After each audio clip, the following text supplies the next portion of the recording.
सूचना प्रविधिको विकास एवं बढ्दो प्रयोगले एकातर्फ समग्र क्षेत्रमा सकारात्मक प्रभाव पारेको छ भने यसको दुरुपयोगले अपराधजन्य घटनामा पनि वृद्धि भइरहेको छ, जसमध्ये अनलाइन ठगी अहिलेको अवस्थामा जटिल रूपमा विकसित भएको एक साइबर अपराध हो।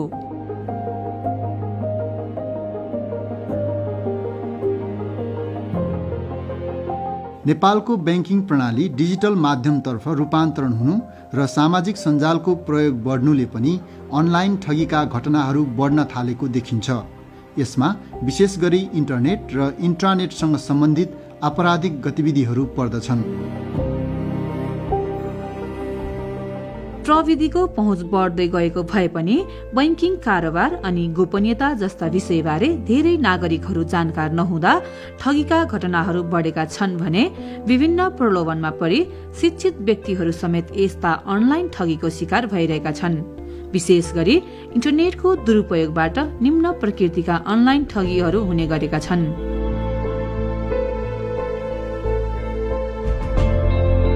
Facebook, Instagram, TikTok, email, WhatsApp, Viber जस्ता सामाजिक सञ्जाल मार्फत तपाईलाई चिट्ठा तथा पार्सल परेको छ र सो लिनको लागि भन्सार र ट्याक्सको लागि पैसा पठाइदिनुस् भनी विभिन्न प्रलोभनमा पारी ठगी गर्ने। विभिन्न खेलहरूमा अनलाइन जुवा खेलाउने तथा देशमा नै प्रतिबन्ध रहेको क्रिप्टो करेन्सीको अवैध कारोबार गर्ने। अनलाइन सपिङ मार्फत एउटा सामान देखाएर अर्को सामान पठाउने तथा पैसा पाएपछि नम्बर तथा पेज नै बन्द गर्ने वा ब्लक गर्ने। वैदेशिक रोजगारको लागि आकर्षक तलब दिने भन्दै विभिन्न देशबाट कामदार माग भएको भनी भिसाको लागि रकम माग्दै ठगी गर्ने वा घरमै बसी बसी बिना झन्झट आकर्षक काम पाइन्छ भने पैसा लगानी गर्न लगाई ठगी गर्ने। व्यक्ति वा संस्थाको आइडी ह्याक गरी आफ्नो नियन्त्रणमा लिई उनीहरूको फ्रेन्ड लिस्टमा भएका व्यक्तिहरूसँग सहयोगको आह्वान गर्दै पैसा माग्ने तथा इन्टरनेट ब्याङ्किङमा समेत पहुँच पुर्याएर पैसा झिक्ने। कुनै व्यक्तिले बैंक, वालेट सेवा वा कुनै वित्तीय सेवा प्रदायकको परिचय दिई व्यक्तिगत विवरण माग गर्ने तथा खाता प्रमाणीकरण तथा अपडेट गर्न भनी ओटिपी कोड मागी सम्बन्धित खातामा पहुँच पुर्याई रकम ठगी गर्ने। गुगल तथा इन्टरनेटमा भेटिएका व्यक्तिगत विवरण तथा नागरिकताको प्रमाणपत्रको दुरुपयोग गरी वित्तीय खाता खोली आर्थिक तथा अन्य अपराध गर्ने। एआई को प्रयोग तथा डीप फेकबाट तयार पारिएका तस्बिर तथा भिडियोको प्रयोग गरी व्यक्तिको चरित्र हत्या र ब्ल्याकमेल गरी रकम ठगी गर्ने लगायतका अनलाइन अपराधहरू हुने गरेका छन्। सुरुमा चाहिँ मैले टिकटकमा देखेको हो यतिमा चाहिँ यो आइफोन बेचिरहेको रहेछ भनेर, अनि मलाई नि राम्रै लाग्यो देखिँदाखेरि चाहिँ। अनि मैले त्यही अनुसार व्हाट्सएपमा उहाँको नम्बर लिएर मैले एसएमएस टेक्स्ट गरेँ। उहाँले नि रेस्पोन्स गर्नुभयो, रिप्लाई दिनुभयो। अनि त्यसपछि कुरा हुँदै जाँदाखेरि पैसा चाहिँ पहिला हाफ पेमेन्ट गर्ने कुरा गर्नुभयो। सुरुमा मैले चाहिँ हाफ पेमेन्ट होइन, मैले 5000 हालिदिन्छु भनेर 5000 हालिदिएँ। उहाँले मलाई क्युआर पठाइदिनु भयो, त्यसमा हालिदिएँ मैले। अनि त्यसपछि भोलिपल्ट डेलिभरी हुन्छ भनेको बेला अनि भोलिपल्ट मलाई फेरि फोन आयो। त्यसको लागि चाहिँ फेरि तपाईँले फेरि फुल पेमेन्ट अलिकति बाँकी रहेको फेरि पेमेन्ट गर्नुपर्छ भने मैले गर्दिनँ। यसो तपाईँको रुल्स काहीँ पनि भएको थिएन है, फर्स्ट टाइम हो यस्तो। पहिला त सामान ल्याएपछि मात्र पेमेन्ट हुन्थ्यो भन्ने कुरा गरेँ। अनि पछि होइन सर, हाम्रो रुल चाहिँ यही हो, तपाईँलाई ट्रस्ट छैन भने हामीले ब्याङ्क डिटेलहरू सबै पठाएकै छौँ। त्यही अनुसार मैले नि अब ट्रस्ट गरेर पैसा हालिदिएँ। लास्टमा पैसा जब हालिदिइसकेपछि चाहिँ अब रिप्लाई आएन। विशेष गरी पछिल्लो समयमा बिना लगानी सजिलै पैसा कमाउने प्रलोभनमा पारी ठगी गर्ने समूहले नेपाली नागरिकको ब्याङ्क खाता भाडामा लिई त्यसमा गैर कानूनी पैसा जम्मा गरिदिने र त्यस खाताबाट क्युआर कोडहरूको माध्यमबाट पैसा आफ्नो खातामा हाल्न लगाएर ठगी गर्ने गरेका घटनाहरू बढ्दै गएको पाइन्छ, जसले गर्दा प्रलोभनमा परि खातावालाले ठूलो कानूनी सजाय भोग्नु परेको छ। सुरुमा चाहिँ मलाई व्हाट्सएपमा म्यासेज आयो अपरिचित व्यक्तिबाट। अनि मैले कुरा गर्दाखेरि उहाँले चाहिँ युट्युबलाई सब्सक्राइब एउटा गरे बापत 200 रुपियाँ इन्कम हुन्छ भन्ने कुरा गर्नु। त्यो पछाडि गरेँ। अनि त्यो पछाडि मलाई कति 5 वटा 10 वटा त्यस्तो गर्न लाग्यो। त्यो बापत मलाई 1000 रुपियाँ दियो। अनि त्यो पछाडि उहाँले मलाई टेलिग्राममा जोइन गराउनु भयो। त्यहाँ पनि त्यस्तै हो, लाइक गर्ने, सब्सक्राइब गर्ने, इन्कम हुने। अनि फेरि एउटामा चाहिँ कस्तो आयो भने त्यो पैसा हालेर फेरि प्रफिट कमाउने आयो। अनि त्यहाँदेखि मैले 5,000 हालेँ, 5,000 को 8,000 दिएँ। अनि त्यो पछाडि फेरि उहाँले भन्नुभयो 8,000 हाल्नु, 8,000 हालेँ, आएन। फेरि उहाँले भन्यो 10,000 हाल, अझै बढी प्रफिट आउँछ भने, त्यो पनि हालेँ, आएन। अझै पुगेन, 15,000 हाल्नु भन्यो, 15,000 हालेँ। अझै तपाईँको प्रफिट बढी आउँछ। अनि त्यो पछाडि उहाँले मलाई भन्यो 15,000 हाल, 15,000 हालेपछि उहाँले फेरि 50,000 हाल भन्यो, 50,000मा नि आएन। पैसा त गइसक्यो, अब आउँछ होला भनेर फेरि 50,000 हालेँ। लाख रुपियाँ त त्यही गइसक्यो एकैछिनमा। अनि त्यहाँबाट चाहिँ म सकिनँ। अनि त्यो पछाडि म ब्याक हटेँ। अनि तिनीहरूले पैसा हाल भनिरहेको थियो, मैले हालिनँ। अनि त्यो पछाडि उनीहरूले मलाई ब्लक गरिदियो। ब्लक गरेपछि कसलाई भन्ने, त्यो पछाडि म साइबर ब्युरोमा रिपोर्ट दिन आएको छु आज। अब यस्तो अब अपरिचित व्यक्तिहरूले मेसेन्जरमा, वाट्सएपमा, टेलिग्राममा मेसेज पठाउँछन्, लिङ्क पठाउँछन्, त्यो ओपन नगरिदिनु होला र नबोल्नु होला र म जस्तो नफस्नु होला पनि भन्न चाहन्छु। म त फसिहालेँ। पछिल्लो समयमा नेपालभित्र नै घर भाडामा लिई विभिन्न बेटिङ एप्लिकेसन मार्फत विश्वभर सञ्चालन हुने विभिन्न अनलाइन गेमहरूमा बेटिङ साइटको प्रयोग गरी अनलाइन जुवा खेल्ने र खेलाउने कार्य गरी अर्बौं रुपैयाँको कारोबार गरेको अभियोगमा प्रहरीले ठूलो संख्यामा भारतीय नागरिक तथा चिनिया नागरिकहरूलाई पक्राउ गरेको तथ्याङ्कले पनि नेपालमा अनलाइन ठगीको अवस्था विकराल बन्दै गइरहेको देखिन्छ। जिल्ला प्रहरी परिसर काठमाडौँले पनि केही दिन अगाडि गरेका अपरेसनहरूमा ठुला सट्टेबाजी, अनलाइन ठगीका घटनाहरूमा ठुलो संख्यामा हामीले दोस्रो तेस्रो लटसम्म पनि पक्राउ गरेको अवस्था रहेको छ।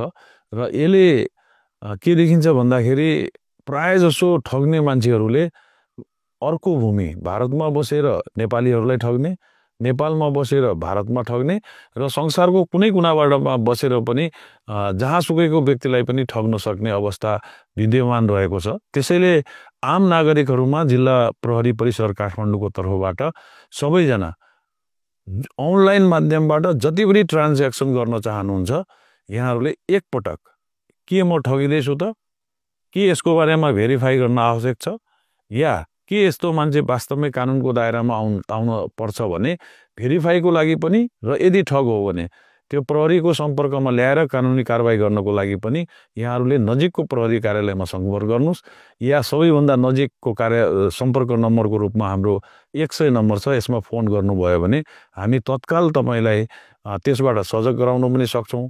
र तत्काल तपाईँले बाई मिस्टेक ठगिने प्रक्रियामा गइराख्नु भएको छ भने पनि अर्को व्यक्तिले पैसा निकालेर भाग्नुभन्दा अगाडि नै हामीले त्यसलाई रोक्न सक्ने पनि हामीले गर्न सक्छौँ। त्यसतर्फ सबै सचेत भइदिनु भयो भने र प्रहरीलाई साथ दिनुभयो भने हामी यस्ता किसिमका घटनाहरूलाई न्यूनीकरण गर्न सक्छौँ।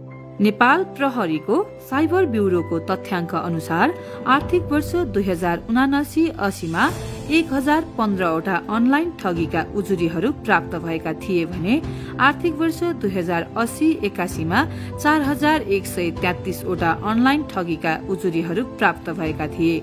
त्यस्तै आर्थिक वर्ष 2081 को माघ मसान्तसम्ममा 4948वटा ठगीका उजुरीहरू प्राप्त भएका छन्। इन्टरनेटबाट हुने अपराध तथा साइबर ठगी जस्ता आपराधिक कार्य गर्नेको दर बढ़िरहेको हुँदा यसबाट बच्न हामीहरूले विशेष ध्यान दिनुपर्दछ। जस्तै कुनै पनि सामाजिक सञ्जाल वा एप्लिकेसनको पासवर्ड राख्दा गोप्य र अनुमान गर्न नसकिने जस्तै अक्षर, अङ्क र स्पेशल क्यारेक्टर सम्मिलित 2 स्टेप भेरिफिकेसन सहितको पासवर्ड राख्ने। निजी विवरण कसैसँग नबाड्नुहोस्। तपाईको बैंक खाता वा व्यक्तिगत विवरण उपलब्ध गराउँदा सधैँ सावधान रहनुहोस्। अपरिचित व्यक्तिबाट प्रलोभन देखाइ आउने इमेललाई नखोल्ने र प्रतिउत्तर नगर्ने। साइबर क्याफे जस्ता धेरैले प्रयोग गर्ने सार्वजनिक स्थानबाट सकेसम्म इन्टरनेट बैंकिङ जस्ता संवेदनशील कारोबार नगर्ने। आफ्नो र आफ्नो परिवारको व्यक्तिगत विवरणहरू सकेसम्म गुगल तथा सामाजिक सञ्जालहरूमा पोस्ट नगर्ने। चिट्ठा, उपहार वा अन्य कुनै बहानामा आउने आफू सुनिश्चित नभएका लिङ्क तथा मेसेजहरू नखोल्ने। अनलाइनमा उपलब्ध साइटहरूको सत्यता र विश्वसनीयता जाँच गरेर मात्र प्रयोग गर्ने। छोटो समयमा धेरै फाइदा हुने भन्दै आउने लगानीको प्रस्तावहरूबाट सचेत रहनुहोस्। अनलाइन ठगी अहिलेको चुनौतीपूर्ण अपराधको रूपमा रहेकोले यस सम्बन्धी अनुसन्धान गर्न नेपाल प्रहरीको 77वटै जिल्ला प्रहरी कार्यालय तथा काठमाडौँ उपत्यका अपराध अनुसन्धान कार्यालय, केन्द्रीय अनुसन्धान ब्युरो र साइबर क्राइम सम्बन्धी विशिष्टीकृत इकाइको रूपमा रहेको साइबर ब्युरो सक्रिय रूपमा रहेका छन्। जहाँसम्म अनलाइन ठगीको कुरा छ, स्क्यामको कुरा छ, यो विगत वर्षदेखि अहिले हेर्दाखेरि वात्तै बढिया छ। लास्ट आर्थिक वर्षमा हाम्रो चाहिँ जति सङ्ख्या थियो त्योभन्दा बढी भइसक्यो। हाम्रो लगभग 4200 जति लास्ट आर्थिक वर्षमा थियो भने 80-81मा, अहिले 81-82मा हाम्रो 5000 निवेदनहरू परिसकेका छन्। भनेपछि अहिले 8औं महिनामा छौँ हामी, त्योभन्दा बढी चाहिँ आइसकेका छ। र यो चाहिँ एकदमै संवेदनशील भएको छ। हाम्रो लगभग हाम्रो 74 करोड जतिको चाहिँ हाम्रो चाहिँ ठगी भयो भनेर आम जनमानस अथवा पीडितहरू ब्युरोमा चाहिँ उपस्थित भएका छन्। र यसबाट चाहिँ आम जनमानस अथवा दाजुभाइ दिदीबहिनीहरूलाई म के आग्रह गर्दछु भने यो चाहिँ हाम्रो तपाईँलाई जस्ता समस्या हुन्छन्, यो प्रलोभनहरू हुन्छन् भने तपाईँ नजिकको प्रयोग कार्यालयमा जानुहोस्। जुनसुकै प्रयोग कार्यालय पनि यसलाई चाहिँ इन्टरटेन गर्छ। साइबर ब्युरो मात्र होइन, र उपत्यकामा हुनुहुन्छ भने पनि साइबर ब्युरो छ, अपराध महाशाखा छ, हाम्रो चाहिँ परिसरहरू छन्, त्यहाँ तपाईँले निवेदन दिन सक्नुहुन्छ। ब्युरोको सन्दर्भमा ब्युरोले इमेललाई पनि एन्टरटेन गरेको छ, cyberbureau@nepalpolice.gov.np भनेर तपाईँले दिन सक्नुहुन्छ। र यसको लागि बच्ने भनेको तपाईँले मुख्य गरी के हो भने प्रलोभनमा नपर्दिनुहोस्। हेर्नुहोस्, पैसा कमाउन त्यति सजिलो छैन। स्क्यामरले जहिले पनि तपाईँलाई प्रलोभन दिन्छ होइन। चिट्ठा पऱ्यो भन्छ, चिट्ठा नभरेको चिट्ठा कसरी पर्छ एकचोटि आफूले सोच्नुहोस्। अपुतालीको केसहरू हुन्छ होइन। घरमै बसेर लाखौँ कमाउन सक्नुहुन्छ भने त पैसा कमाउन त्यति सजिलो भयो होइन। यस्तो बेरोजगारीको समस्या आउँदैन थियो होला, त्यो कुरालाई एकचोटि मनन गर्नुहोस्। नेपाल प्रहरीले अनलाइन ठगी सम्बन्धी कसुरहरूको प्रभावकारी अनुसन्धान र नियन्त्रण गर्दै आइरहेको छ भने अन्य सेवा प्रदायक संस्थाहरूसँग समेत सहकार्य गरी साइबर सुरक्षा सम्बन्धी जनचेतनामूलक कार्यक्रमहरू गर्दै आइरहेको छ। जबसम्म व्यक्ति स्वयं सचेत हुँदैन तबसम्म अनलाइन ठगीको नियन्त्रण गर्न सकिँदैन। तसर्थ आम नागरिकले अनलाइन प्रविधिहरूको प्रयोग गर्दा विशेष सावधानी अपनाउन जरुरी छ। यदि यस्ता अनलाइन ठगीका घटनाहरू भइरहेको र हुन लागेको थाहा पाउनुभयो भने वा आफू पनि यस्तो ठगीबाट पीडित हुनुहुन्छ भने नजिकको प्रहरी कार्यालय वा नेपाल प्रहरीको हटलाइन नम्बर 100-100मा खबर गर्न सक्नुहुनेछ। धेरै नागरिकहरू प्रविधि र सुरक्षाको बारेमा जानकार नहुँदाखेरि अनलाइन ठगीमा परिरहेको अवस्थाहरू देखिन्छ। साथै शिक्षित व्यक्तिहरू पनि यस्ता ठगीमा संलग्न भएको अथवा फेला परेको अथवा भिक्टिम भएको अवस्था देखिएको छ। विशेष गरी इन्टरनेटको दुरुपयोगका घटनाहरू पछिल्लो अवस्थामा एकदमै धेरै वृद्धि भइरहेका छन्। विभिन्न सामानहरू बिक्री गर्ने नाममा डुप्लिकेट वेबसाइटहरू बनाएर त्यसबाट चाहिँ पैसाहरू माग गर्ने र सामानहरू नपठाउने, अनलाइनबाट विभिन्न व्यक्तिहरूलाई आकर्षक कामहरू दिन्छु भनेर त्यसपछि पैसा लिएर त्यसबाट विभिन्न किसिमका ठगीका घटनाहरू गर्ने, विभिन्न व्यक्तिहरूका ब्याङ्क खाताहरू भाडामा लिएर त्यसबाट ठगी गरेको रकम त्यसमा लिएर ठगीका घटनाहरू सञ्चालन गर्ने क्रियाकलापहरू पछिल्ला दिनमा वृद्धि भइरहेका छन्। नेपाल प्रहरीले यस्ता किसिमका ठगीका घटनाहरू रोकथाम तथा नियन्त्रण र त्यस्ता व्यक्तिहरूलाई कारबाहीको लागि नेपाल प्रहरीका विविध विस्तृत इकाइहरूले कामहरू गर्दै आएका छन्। विशेष गरेर नेपाल प्रहरी अन्तर्गत केन्द्रीय अनुसन्धान ब्युरो, साइबर ब्युरो, उपत्यका अपराध अनुसन्धान कार्यालय र विभिन्न जिल्ला प्रहरी कार्यालयहरूले आफ्ना विशेष अपराध अनुसन्धान र योजनाहरू सञ्चालन गरी यस्ता क्रियाकलापहरू नियन्त्रण गर्दै आइरहेका छन्। जबसम्म व्यक्ति स्वयं सचेत हुँदैन तबसम्म अनलाइन ठगीका घटनाहरू रोकथाम त नियन्त्रण गर्नको लागि सम्भव हुँदैन। त्यसकारण चाहिँ तपाईहरूले कुनै पनि यस्ता अनलाइन ठगीका घटनाहरूमा भए गरेको थाहा पाए अथवा तपाईँ स्वयं पीडित हुनुभयो भनेदेखि नजिकको प्रहरी कार्यालय अथवा 100 फोन गरेर जानकारी दिनुहुन अनुरोध गर्दछु।